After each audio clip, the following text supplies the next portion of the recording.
서울에는 현재 총 370만 가구가 거주하고 있고 전체 가구 수 대비 주택 수를 계산한 주택 보급률은 96%가량 됩니다. 나머지 4%, 14만 호를 더 지어 보급률 100%를 채우면 주택 부족이 어느 정도 해결될 것 같지만 문제가 간단치 않습니다. 전체 가구의 절반 이상이 자기 집을 갖지 못한 채 새집살이를 하고 있는 상황이어서 시민들이 체감하는 주택 부족 문제는 훨씬 더 큽니다.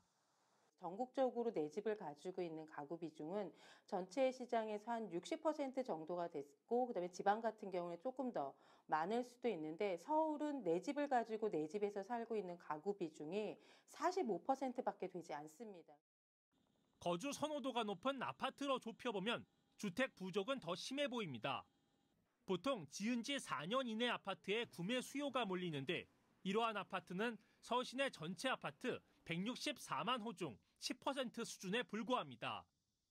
때문에 새 아파트 수십만 호가 더 필요하다는 목소리가 나올 수밖에 없습니다. 정부는 수도권에 아파트 30만 호를 새로 지어 공급 부족을 해결하고 과열된 서울 주택 시장을 안정시키겠다는 계획을 밝혔습니다. 그런데 이 중 20만 호 이상이 서울이 아닌 경기도 지역에 들어설 것으로 예고돼 서울 시민들의 반발이 거셉니다. 서울 외곽 지역은 신규 주택을 한 번에 많이 짓기는 쉬워도 서울의 거주 수요를 흡수하기에는 한계가 있다는 지적이 많습니다. 시민들은 용산과 같은 서울의 도심 한복판에 저렴한 주거지가 대량 공급돼야 한다며 목소리를 높이고 있습니다. 한편 서민 계층에서는 앞으로 서울에 지을 아파트를 최대한 공공임대주택으로 채워달라며 정부를 상대로 압박 수위를 높이고 있어 문제가 더욱 복잡해졌습니다.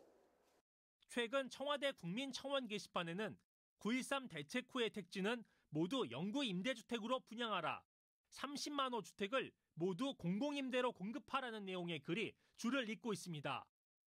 서울시가 이미 내놓은 공적임대주택 24만 호 건설 계획이 잘 실행되면 기본 수요는 어느 정도 충족될 전망. 다만 선진국 최고 수준까지 도달하려면 40만 호가량 건설이 필요하다는 진단도 있습니다. OECD 평균은 약 한 8%라고 그러고 국가별로는 많은 데는 이제 파리나 뭐 이런 데는 20%가 넘거든요. 지금 우리가 한 7.4% 되니까 서울시가 앞으로 뭐 한 10% 이상은 좀 늘려야 되고. 서울의 집값 안정을 위해서는 서울의 신규 주택 건설이 더 확대돼야 한다는데 목소리가 모이고 있습니다.